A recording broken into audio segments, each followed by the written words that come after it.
Yeah. All right, let's see what we got to talk about today.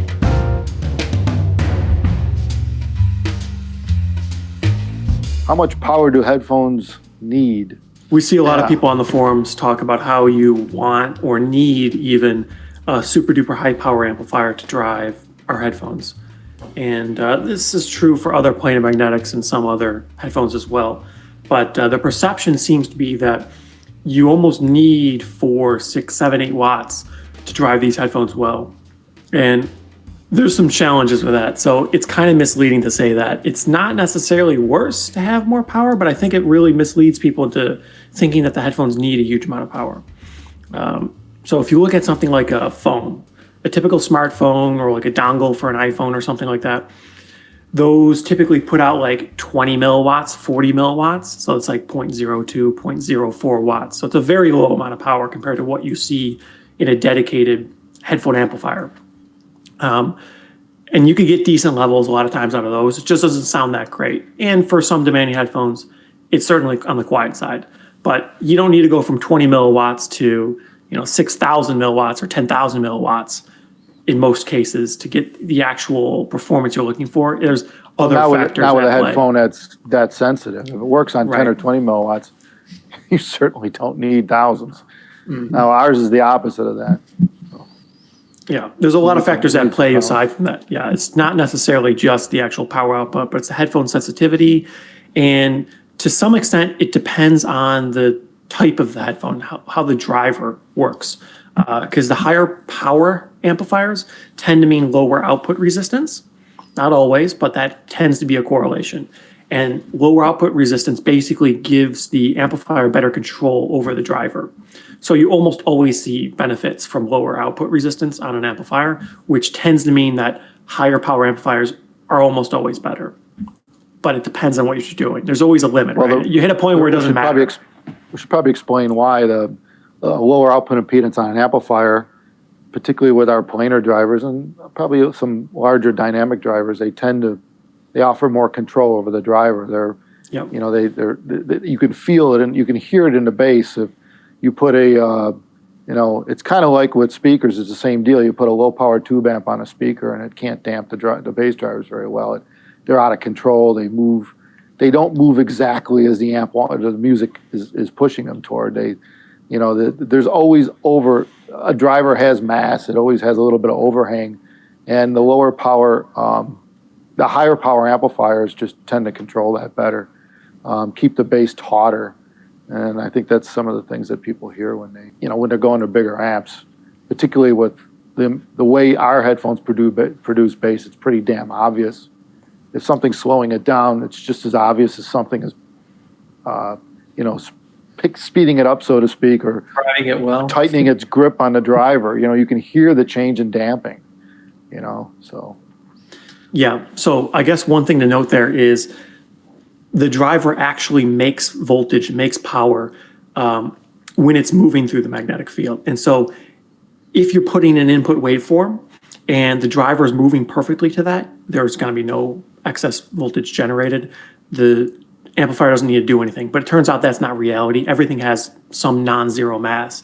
And so as the diaphragm accelerates up, as it gets pushed by that magnetic field, and now the waveform changes, and now the diaphragm has to slow down, it's actually going to generate a very, very, very small voltage as it's decelerating, and the amplifier is there basically to pull that voltage down, which helps slow the diaphragm. You'll see that on dynamic drivers, but not really. I don't think planars will really do it because they don't have enough mass to push. Well, it's non-zero, but it's very minor. It's there. Yeah, it's there. Yeah, but a dynamic driver is more like that, and also it goes by the size of the driver too. Like in speakers, the larger the woofer, the more that they call it counter EMF. The more the counter EMF you get, or a back wave you get, or a counter voltage that fights the amplifier telling it what to do. So. Well, I guess the other thing is depends what music you're listening to. Like older tracks and stuff, they're usually quieter, loudness wars and all that over time. Songs getting louder and louder. And if you're listening to stuff the 50s and 60s, it seems that, you need more gain. So yeah, I guess that's a fair point too, because a lot of times maybe you have enough power, but if you don't have enough gain to actually get the signal into the amplifier hot enough, you're going to get really low volume anyways. And so that's another advantage to having a high power amplifier. Typically you have more gain.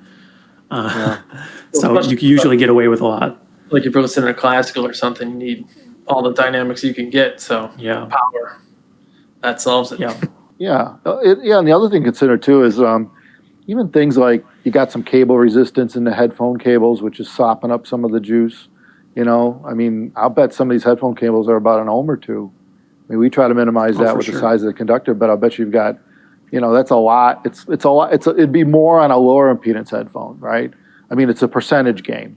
So if the headphone's like 16 ohms and the cable's 2, then it's 1/8. The cable's 1/8 of the friggin', or a little less, but 1/8 or so of the resistance. The cable doesn't make sound. It's a loss. It's a 1/8 power loss going to the headphone, which again also drops down damping to the driver, and the amp starts to lose a bit of control over the driver too. So Yep. I think that's why a lot of reasons some guys like larger cables, they buy aftermarket cables for their headphones, because in part, I'm sure they're a bigger gauge, lower resistance, and it's almost like getting a bigger amp in some respects. Not quite. We're not talking gain, but it's going to help out a little bit in terms of getting more power to the drivers rather than having it lost through the cable, the headphone cable. One thing to note there is, if you have an amplifier that has enough power, a larger diameter conductor going to the headphone doesn't really make any difference at all. It's just, in that use case scenario where you're a little light or you want a little bit better damping factor, it can provide some minor benefit, but it's not necessarily going to be like the end. You're really probably not going to notice it in a lot of situations, but it can would be pretty depend on minor. the headphone. Like on our planers, it probably isn't that important because we have a flat phase, and we have flat impedance. In other words, the impedance headphone doesn't really vary a lot with the frequency, right? But with loudspeakers and with a lot of dynamic headphones, the impedance could vary. You could have, let's say it's a 50 ohm headphone, nominal, right? Which means, okay, it's about 50, but it could go plus or minus depending. Now you look at the impedance on a versus frequency, and let's say at 10 kilohertz, it might be 30 ohms, or it might go up to 50 or 70, or 70 ohms, right? It could vary a lot. So now all of a sudden, because the impedance of the driver is varying at different frequencies, the added cable impedance would change the sound of that versus having where if you have a thicker cable, lower resistance in the cable will reduce that variation in frequency due to the driver not being flat impedance throughout the range. That's really hard to explain. I don't know how to put that in layman's terms. Yeah, that's true. You've got to basically these things are reacting differently at different frequencies is the easy way to explain it. And if this adds its own reaction to it, it amplifies these things, the drivers reacting at different frequencies. Where if this, let's say, has zero resistance, it's a perfect conductor, right? Superconductor. It has no resistance, right? Then this would not affect this at all. This could vary in impedance all at once, and the cable would have zero effect, and that would be taken all the way back to the amplifier. So now the amplifier's output impedance, whatever that is in control, right? Because this is perfect. It's got no resistance. So now it'd be the amplifier output controlling these entirely. But in the real world, that doesn't exist. And the cables do have some resistance or impedance. And again, with some headphones more than others, some stock cables more than others, and blah, blah, blah. So anyway, that's something we design in just to add to that. When we design the cables for these, particularly the upgrade cables, right? They're over-designed. They're made to not limit the drivers. And again, still try to keep the damn thing flexible. Some of the aftermarkets get a little big. You look at them, you're going, Jesus Christ, do you really need a 14 gauge going to, equivalent going to a headphone? Right. I mean, it's overkill. At that point, you're pulling headphones off your head. It's not comfortable. So it's always a balancing act with headphones. Well, speakers, I don't know if you can see the cables behind me on this side over here, but I brought home some Super Illuminata speaker cables. We yanked out the sound room that is now our video studio. And those are a 2.5 gauge solid core. It's a quad 4 or 5 gauge solids in that thing. I don't remember what the resistance is of that, but it's like it's in the hundredths of an ohm for a speaker cable. It's probably loop resistance on an 8-foot pair is probably a tenth of an ohm or something. Not even a tenth. Shit. It's probably 0.05, 0.05. Anyway, Contact that's the kind of resistance cable is the you most want. significant. Yeah, tell me about it. That's true. Yeah, you probably got like 30 milliohms or something at the at a banana connector, and spades might be a little better if you clamp down on them good. Yep. But yeah, it's all additive. But yeah, the cable itself sure as hell isn't presenting much of a impedance. So those cables that huge would put the amp in direct control of the speaker and the woofer and help it to stay taut and damped and react instantaneously to music. But that's overkill. I think maybe if you had 2-ohm speakers, but cables that big, But again, you got guys who are running. If you're running $100,000 or $200,000 headphones, right, that have multiple bass drivers, right, those things are reactive, and they're creating their own counter voltage by moving and backwards to the center position in response to the music, and you really want to drown all that out. So by having a cable, one big cable that brings that back to the amp output, and just assuming you got a big amp, that's the way you handle counter voltages and that the speakers are creating. But in headphones, I think that counter voltage is somewhat minimal. But by the same token, it is right against your ear, and we've never really tested that, have we? Like, I don't think we've really looked at cable impedance versus what the headphone sounds like to see if what it would do. On ours, I don't think you got to worry about it because, again, planers I really don't think generate much of a counter voltage. They don't have enough moving mass. Yeah, I don't think you'd hear it, particularly because we have low efficiency drivers. Even if it did create a counter, it wouldn't be enough to hear. It wouldn't break the threshold of whatever the hell we're at, 88 or 90 dB sensitivity. You would need a lot. The counter voltage would be in the microvolt range.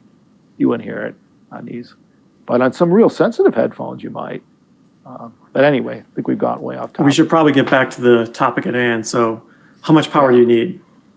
How much power do you need? Like everything, it tends to vary. Lots. More is usually more the better, but yeah, there's a point where it really doesn't matter. And going with the manufacturer's recommendations isn't a terrible idea because it's going to vary quite a bit based on the headphone design. And in certain circumstances, you may want to have a little bit more power. It's never really a bad thing. It just increases the risk. So hooking it up to, a 1,000,000-watt speaker. The risk of damaging the headphone. Sure, absolutely. You're right. Yeah. Yeah. You don't want to just plug it into a super duper high power speaker amplifier just because you think it's going to fix everything. It may or may not, but it significantly increases the risk of damaging the headphone. I think a lot of the amplifiers that people were using a few years ago are getting more stable. They were coming. Some of these companies were coming out with speaker amps, basically, right? That weren't really well regulated and well watched, and they didn't have any controls in them for blowing up. Yeah, the amps I think are gotten better. Yes, it turns out there's a lot of metrics that could cause an amplifier to send far too much power to the output if it's a poor design. And unfortunately, in high end, you don't always see ultra super duper refined designs that are perfect in all conditions. Sometimes plugging in headphones 20 times in a row rapidly, or having an intermittent connection, plugging in 3 headphones, having the wrong impedance can cause problems where the amplifier could be unstable. And the end result may actually be, irrespective of the volume control, it may be resulting in damage to the headphone or the amplifier. Yeah, the guys that design headphone amps, I mean, they kind of take that into account that you're going to be hot swapping headphones. In other words, the amp's on, it's powered up, and, etiquette would tell most people that have done this for a while, you turn the volume down to 0, then you pull headphones in or out. Don't disconnect things while you're cranking volume. You don't really want to take chances like that on any amplifier.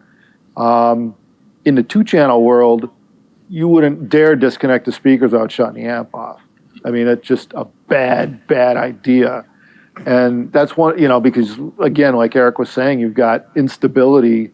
Some amps don't like losing their load out of nowhere. The speaker amps weren't designed to hot swap their load. They don't assume you're going to be disconnecting and reconnecting speakers to them. People don't normally do that like they do with headphones. So those amps aren't designed necessarily to go from, whatever the headphone impedance is, or let's say from an 8 ohms to infinity.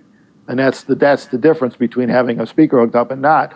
8 ohms versus infinity. That's a big wide range. And, most amps are set up with feedback and so on to handle that.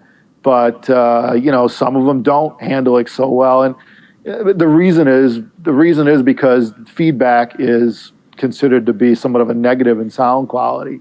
So while you can throw gobs of feedback in an amplifier to stabilize it, you also tend to reduce its sound quality. So these designs are all, they're optimized for certain uses, and that's why we don't really like telling people, oh, it's cool to use a speaker amp with headphones, because they really aren't designed to be connecting different loads to it other than the speaker, and certainly not made to hot swap headphones.